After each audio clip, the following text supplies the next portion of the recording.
Maps media ഇന്ത്യയിലേക്ക് എല്ലാവർക്കും സ്വാഗതം. അപ്പൊ നമ്മുടെ കൂടെ ഇന്നുള്ളത് നമ്മുടെ സ്വന്തം ആറാട്ടണ്ണനും ചെകുത്താനുമാണ്.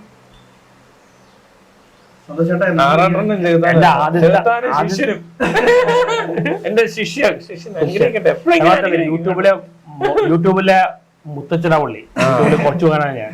പിന്നെ കാസിനോയോ ഗ്യാസ്നോവ മാപ്സ്റ്റിക്കിൽ ആദ്യമായിട്ട് എന്റെ ഇപ്പൊ സ്വന്തം ലൈഫിനെ പറ്റി പറയുകയാണെങ്കിൽ സന്തോഷമായിട്ട് ഇപ്പൊ എന്താണ് പറയാനുള്ളത്? ഇപ്പത്തെ ഒരു 2 വർഷമായിട്ട് ഒരു ഓൺലൈൻ പ്ലാറ്റ്ഫോമിൽ ഇങ്ങനെ നിൽക്കുകയാണ്. ഇപ്പൊ എന്താണ് പറയാനുള്ളത്? ഇതുവരെ പറഞ്ഞെല്ലാം മാറ്റുക, പുതിയ ജീവിതം തുടങ്ങി, ശിഷ്യനായിട്ടുണ്ട്. അത് പറ. അങ്ങനെ പറയാൻ കാരണം പോസ്റ്റ് ഉണ്ടായിരുന്നു ഫേസ്ബുക്കിൽ എന്നെ ഗുരുവായിട്ട് ചെറുത്താനാണ്. ഇനി അങ്ങോട്ട് വെടിവെച്ച മാത്രമേ പൊട്ടല കൊച്ചിൻ ഞെട്ടും. പുള്ളി എല്ലാവരും റെക്കോർഡ് പിടിക്കുന്ന ആളാ. ഇവിടുത്തെ ഒരു ഗ്യാസ്നോവയാണ്, ഇന്റർനാഷണൽ ഡീലിങ്സ് ആണ്. അതെ, ഞങ്ങളൊന്നും ജപ്പാനിൽ പോകുന്നു അല്ലേ? ഇങ്ങേറെ കപ്പാസിറ്റി എനിക്കില്ല. ഭയങ്കര വിനയുള്ള ആളാ. ഇങ്ങേറെ കപ്പാസിറ്റി നമുക്കില്ല. അയ്യോ, ശിഷ്യനല്ലേ, ഒരല്പം വിനയമൊക്കെ ആവാം. ഗുരു ഇരിക്കുമ്പോ അങ്ങനെയൊക്കെ പറയത്തുള്ളൂ. ദക്ഷിണ കണ്ടേ? ദക്ഷിണയൊന്നും വേണ്ട. പടക്കം പൊട്ടിക്കാം, ഒരു ഗുണ്ട് മേടിച്ചോണ്ട് വന്നു. ഒരുപാട് വൺവേലായിട്ടുണ്ടെന്ന് പറഞ്ഞു.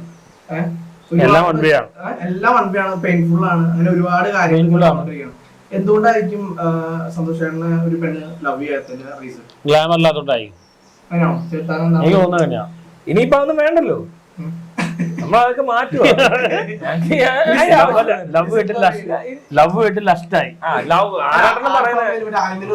അങ്ങനെയല്ല, പുള്ളി ലസ്റ്റും മനസ്സിലായല്ലേ? ലസ്റ്റിന് ഒരാള് ലവിന് വേറൊരാളാണ്. അപ്പൊ മാറാട്ടം കല്യാണം കഴിക്കണ രണ്ടുപേരെ കെട്ടിട്ട് വരും. ഒന്നൊരു ഒന്ന് ലവിന്. പക്ഷെ ഇപ്പൊ ലവ് ഞങ്ങൾ എടുത്ത് കളയുക. ഇനി ലസ്റ്റ് മാത്രമേ ഉള്ളൂ.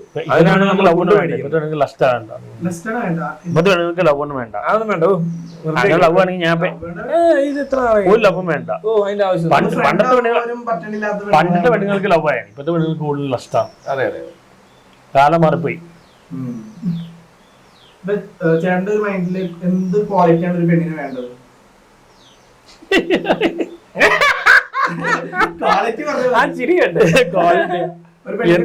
എന്ത് പറഞ്ഞാൽ വേണ്ടിട്ടാ പോകണ്ടു, എന്ത് പറഞ്ഞാൽ വേണ്ടിട്ടാ പോകണ്ടു, പിന്നെന്തിനാ പറയണം? ഞാൻ സങ്കല്പം നിർത്തി, ജാങ്കോസ് പേച്ചോട് നിർത്തി, ഇന്റർവ്യൂടെ സങ്കല്പം നിർത്തി. അതായത് നേരത്തെ എന്ന് പറയുന്നത് പെണ്ണിന് സൗന്ദര്യം വേണം, ബോധം വേണം, മനസ്സ് വേണമെന്നാണ്. ഇപ്പൊ അത് മാറ്റി. ഇപ്പൊ നമ്മള് മറ്റേ സെറ്റപ്പ് മാറി, വെടിവെച്ച് കേൾക്കാൻ പോവാ. അപ്പൊ അത് ഗുണ്ട് പോലെ ഇരിക്കണം, ചിലത് വാണം പോലെ ഇരിക്കണം എന്നൊക്കെ പറഞ്ഞു തുടങ്ങി. മാത്രമല്ല റേറ്റ് കുറവായിരിക്കണം, മനസ്സിലായില്ലേ? ടൈം കൂടുതൽ വേണം, ഒരുപാട് ഒച്ച കേൾക്കണം. അതൊക്കെയല്ലേ ഇനിയുള്ള റിക്വയർമെന്റ്. അതാ വേണ്ട, റിയൽ സാധനം എന്ന് പറഞ്ഞ ഗുണ്ട, മനസ്സിലായില്ലേ? പൊട്ടുമ്പോ ഒച്ച കേൾക്കണമെന്ന്. അല്ല പിന്നെ എന്ത് പടക്കം? എനിക്ക് നിങ്ങളത്തെ സ്റ്റാമിന ഒന്നും ഇല്ല. ഇതിനാ സ്റ്റാമിന ആറാട്ടം നല്ല വേണ്ടത്.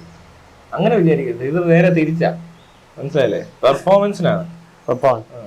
പ്രൊഫഷണൽ ഞാൻ കുറച്ച് ഇമോഷണൽ ആയിട്ടാണ്, നല്ല പ്രൊഫഷണൽ ആയിട്ടുള്ള ഇമോഷണൽ ഫിസിക്കൽ എന്തായാലും കാര്യങ്ങളൊക്കെ അല്ല. ആണുങ്ങൾക്ക് ഫിസിക്കൽ ആയിട്ട് അപ്രോച്ച് ചെയ്യണം, പെണ്ണുങ്ങൾക്ക് ഇമോഷണൽ ആണ്, ഏതുകൊണ്ട് ഫിസിക്കൽ ആണ്.